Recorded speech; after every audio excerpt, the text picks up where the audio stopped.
कल मैं मुल्तान में गया था, एक वहाँ निश्तर की एलुमनाई का एक फंक्शन था जिसमें उन्होंने मुझे गेस्ट बनाया था, क्योंकि वो जो बैच था N38 वो सारे मेरे स्टूडेंट थे। तो वहाँ उन्होंने कहा कि कोई ऐसी बात ना कीजिएगा जो डॉक्टरी की बात हो। कहते हम डॉक्टरी की बातें कर करके, लोग इंग्लैंड से आए हुए थे, अमेरिका से आए हुए थे। तो मैंने उनको ये बताया और मैंने वीडियो अपलोड भी की है कि वेल बीइंग है ना, कि इंसान खुश है, उसका क्या क्राइटेरिया है जिससे पता लगे कि इंसान खुश है।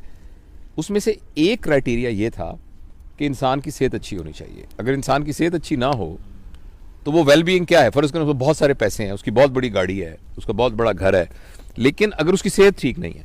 अच्छा, उन्होंने पूछा जी सेहत ठीक करने के बारे में बताएं। मैंने कहा जी उसमें से जो अहम है ना वो 4 बातें हैं। पहली बात यह कि आप खाना प्रॉपर खाएं, और दूसरी बात यह कि रोज़ाना एक्सरसाइज करें, और तीसरी बात जो थी कि प्रॉपर स्लीप होनी चाहिए, और जो चौथी बात जिसके बारे में मैं आपसे बात करने चला हूं वो है लेजर टाइम।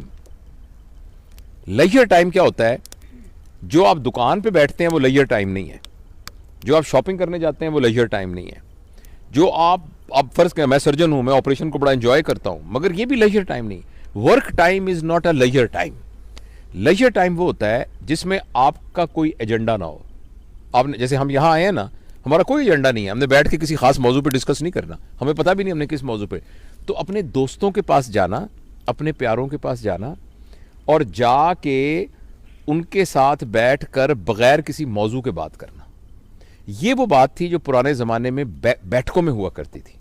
अगर आप किसी गांव में जाएं तो गांव के अंदर एक जगह होती थी, चौपाल जिसे कहते थे, वहाँ चारपाइयाँ पड़ी होती थी, लोग आके वैसे ही बैठ जाते थे, हुक्का पी रहे हैं, गप्पे मार रहे हैं, और कोई पर्पज़ नहीं है, बस बैठे बत मारे। ये है लेजर टाइम। अनफॉर्चुनेटली पैसे की दौड़ में और वसाइल को ज़्यादा हासिल करने की दौड़ के अंदर हमारा प्रॉब्लम हो गया है कि हमारे पास लेजर टाइम नहीं है। और आपने ये चीज़ अगर देखनी हो ना तो वेस्ट में जाके देखें कि वहाँ इतनी कैलकुलेटेड लाइफ है कि एक महीना, मैं अभी इंग्लैंड जाना था तो मेरे एक दोस्त आए, तो मैंने कहा मैं आऊँगा, वो कहते बहुत मुझे खुशी होगी लेकिन मेहरबानी करके मुझे 2 महीने पहले बताना। अच्छा, हमारे गाँव में ये होता था कि जैसे पंजाबी में ना पैण ये कह के दरवाज़ा खोल के अंदर चले गए। पैण भी जोर से इसलिए कहते थे कि अगर किसी ने पर्दा वर्दा ना किया हो, सर पे दुपट्टा नहीं है तो वो ले लो।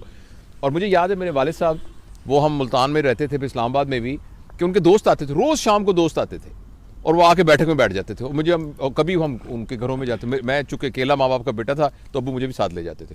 वहाँ वो आराम से बैठे थे, गप्पे मारते थे, कहानियाँ सुनाते थे। वो लेजर टाइम जो है हमारी लाइफ में से निकल गया, और हमें कोई ना कोई इस बात का ज़रूर एहतमाम करना चाहिए। और मैं इस बात को अंडरस्टैंड करता हूँ कि ये रोज़ मुमकिन नहीं है क्योंकि आपके पास वर्क, लेकिन कम अज़ कम हफ्ते में 1 दिन, 15 दिन में 1 दिन। और दूसरा, हमारे माशरे में ना हॉलीडेज़ का रिवाज नहीं है। वेस्ट में आप देखिए, जो भी बंदा अपने वेल कहेगा, well I have my children are working, I have got my own house and I have a decent holidays. तो डिसेंट हॉलीडेज़ होना जो है ना वो एक क्राइटेरिया है वेल बीइंग का। लेकिन हम आजकल हमारे इस माशरे में ना हॉलीडेज़ का कॉन्सेप्ट नहीं है। हम हॉलीडेज़, तो हमें हॉलीडेज़ ज़रूर करनी चाहिए, और बड़ी हॉलीडेज़ नहीं कर सकते, छोटी हॉलीडेज़ करनी चाहिए जिसमें आप 4-5 घंटे के लिए दोस्तों के साथ बैठे हैं और गप्पे मारते हैं। इसके अलावा एक चीज़ जिसको हम निगलेक्ट करते हैं और जिसका नबी करीम सल्लल्लाहु अलैहि वसल्लम ने बड़ा कहा है, वो है सिला रहमी। सिला रहमी का मतलब होता है अपने रिश्तेदारों से ताल्लुक़। यानी गाँव में हमारे अजीज़ रिश्तेदार रहते हैं, शहर में रिश्ते थे, हमें कम अज़ कम 15 दिन बाद, महीने बाद उनके पास जाना चाहिए, उनसे मिलना चाहिए, उनकी खैर खबर लेनी चाहिए। तो मैं बस अपनी बात को ख़त्म करने से पहले एक छोटा सा आपको वाक़या सुनाता हूँ। मैं कोशिश करता हूँ कि 8-10 मिनट से लंबी बात ना हो ताकि लोग उसको सुन सकें, लेकिन ये बड़ा एक शानदार मैं इस्लामाबाद गया इम्तिहान लेने के लिए, FCPS का इम्तिहान लेने के लिए। वहाँ इस्लामाबाद होटल में मैं ठहरा। तो जब मैं इस्लामाबाद में ठहरा तो मैं चूँकि वहीं पला बड़ा हूँ और वहीं सारा, तो मुझे ऐसे ख्याल आया, तो मैंने एक दोस्त को फ़ोन किया, उसका नाम मिराज है, सुन रहा होगा शायद, न्यूरो सर्जन है वो। मैंने कहा यार माजे में आया हूँ इधर, तो किधर है तू? तो कहता तुम कहाँ ठहरे हो? मैं कहा मैं इधर हूँ जो इस्लामाबाद होटल में जिसका नाम हॉलीडे इन है।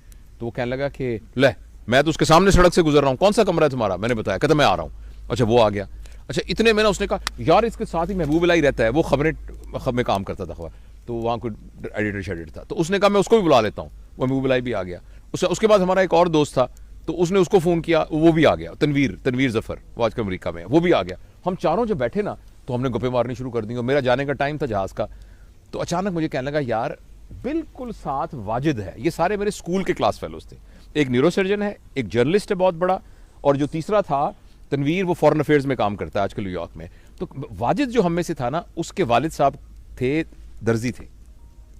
तो उसने वाजिद ने वही वाली काम शुरू कर लिया और मेलोडी मार्केट के अंदर उसकी कपड़े की बहुत बड़ी दुकान थी और दुकान के साथ ही उसका टेलरिंग का काम भी था। तो उसने कहा यार मैं वाजिद को पता लगेगा कि तुम आए हो जब तो बड़ा खुश होगा, तो चलते हैं। तो मैंने कहा चलते। तो मैंने नीचे सामान चेकआउट होने के लिए मैंने कहा साथ ही वॉक करके चलते हैं। हम वॉक करते करते करते वहाँ पहुँचे तो बड़ी सी दुकान थी। तो वहाँ हम अंदर गए तो उसने कहा कि एक लड़का निकला। तो मैंने कहा कि बेटा, उसने कहा महबूब इलाही ने, क्योंकि ज़रा मैं तो बहुत सालों से देखा ही था। तो कहने लगा कि वाजिद किधर है वाजिद साहब? तो उसने गौर से देख के कहने लगा आप अंकल कौन है? तो हमने कहा हम वाजिद के क्लास फेलो हैं सारे। कहने लगा अब्बू तो 2 साल हो गए फौत हो गए।